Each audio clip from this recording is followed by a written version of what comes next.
touched on this on the first. You guys, Tiddy and I both have been very open about the fact that we both suffer from PTSD.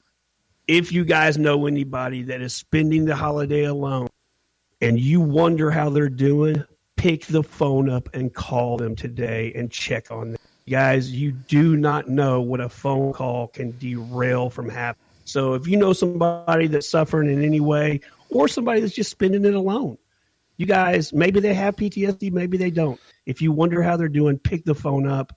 Call. The holidays are a horrible time for people that suffer from emotional disorders, that are going through tough time. Suicide goes through the roof around the holidays. You guys check on people you wonder about. I promise you're going to do something that's going to brighten their day, that they know that you're thinking about them. So if we don't leave you with anything else, man, you guys take that advice from Tiddy and Shiner. Please do that when you have time today. Make time, in fact. I'll get off my soapbox now. No, it's fine. You know, mend a fence.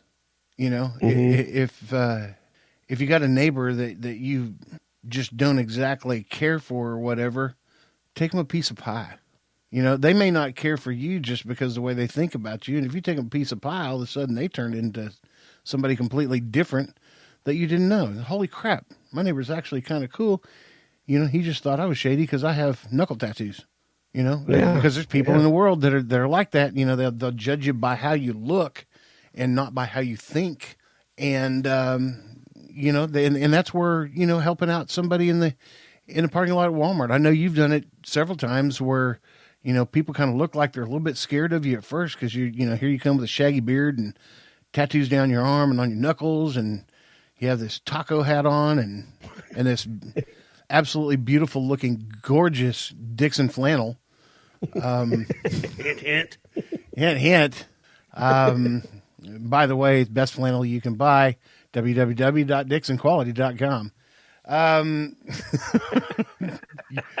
You're welcome, Danny Dreyer. You're welcome. But you know, you look like something else, and people tend to judge books by their cover. But if you just don't let them get the opportunity to just completely judge you by the cover, you know, can I help you load this in your car? Or that's a long walk back to take this basket. Can I take it back for you? Man, it doesn't take much. It doesn't take much at all. But you can certainly help out somebody somewhere. It's Thanksgiving today, for crying out loud. You know, put a smile on your face. Go do something for somebody else. Tell somebody you love them.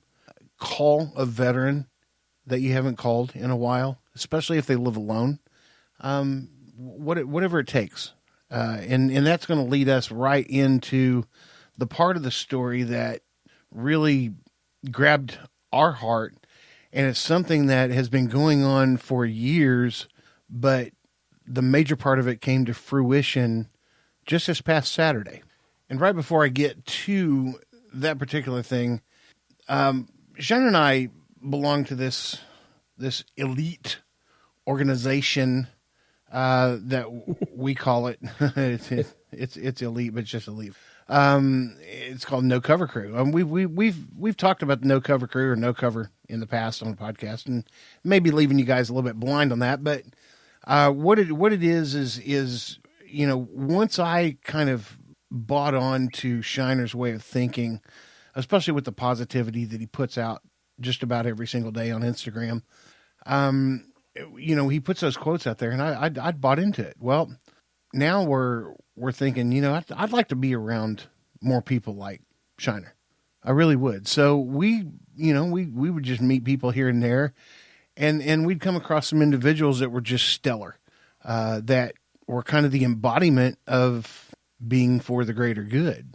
And albeit, you know, we don't get together very often anymore. You know, life happens, everything happens. You know, one friend whom we're going to talk about here in a little while has gone through a pretty crappy year.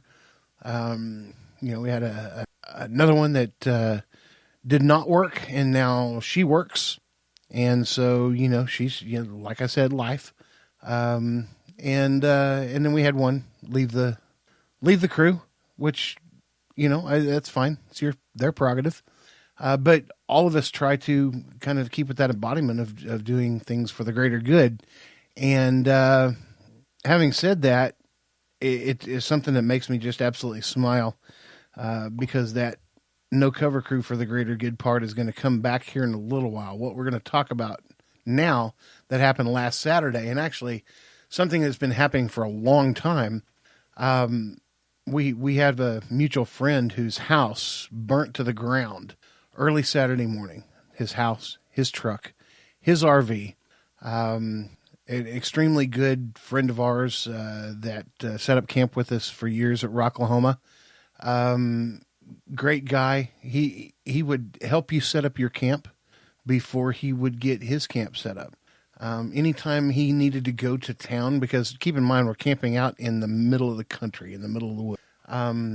If he had to go to town for anything, he would always come by. Do you guys need anything? Ice? Do I need to get some water? What is it? I never had to run to town for ice. Nick was always doing it. So, I'd throw him some money and then tell him to keep change, obviously. But he would help with that. He would help people move. He would help fix people's cars. If another friend of ours who lived down in Stigler, Oklahoma, which is out in the middle of nowhere, they'd moved into a place and their AC was shot, right? Yeah. What toast. I don't know what was going on with it. I know it was toast, and I know you were involved with this one, so I'm going to let you actually tell this part of the story. Yeah. I know it transpired pretty quickly, but they had to get a new AC unit delivered, and the guy that was living in the house went to wire it up and get it going, and he couldn't figure it out. He kind of got in over his head on the deal. Put out a post on Facebook like, "Hey, does anybody know anything about these units? Can you help me?" And I'll be damned, Nick jumped in his truck and he drove down to Stigler, which by that in itself is no easy feat. I mean, to get to Stigler, it's a hell of a road trip. That's an hour and a half. And and it's an hour and a half into sticks. And drove himself down there, and by the end of the night, he had that AC unit up and running and got that house cooled off for that couple that was living there, man. That was one of the coolest things I've ever seen anybody do in a moment's notice. And on top of that, on I don't know how many occasions when I was on Facebook, I'd see people put out like, "Hey, has anybody got a trailer I can borrow while I make this move?" And Nick, I didn't know this part of it till you said it. Nick would actually load up his trailer and his truck, and a dude that was working for him, and he'd go and drop everything he was doing, load their stuff up for them, get them moved in their new place. No questions asked. It's all good. And the guy won't accept anything for helping people either. No, he doesn't want anything in return. Never has. And I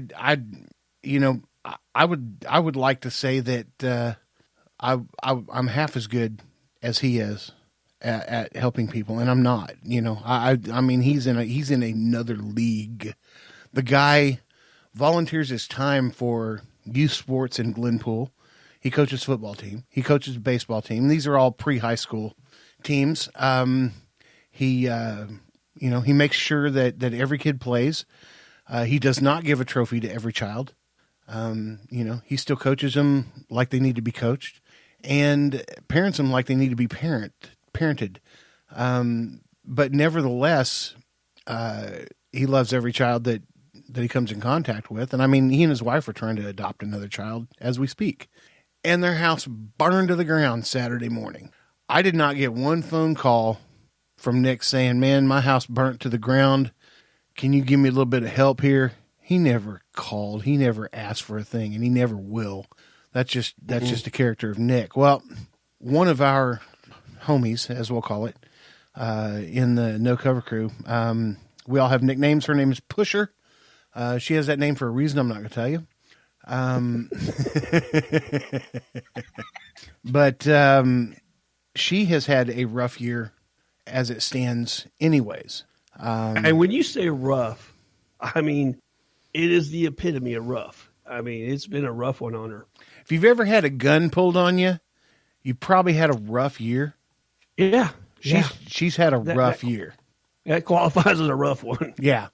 And she opened up her home for the entire family and didn't put out a word to us saying, "Hey, do you guys mind maybe if I could borrow a little money or maybe possibly get a little donation or some food or something?" Because now we got a family of 5 that's living with us here.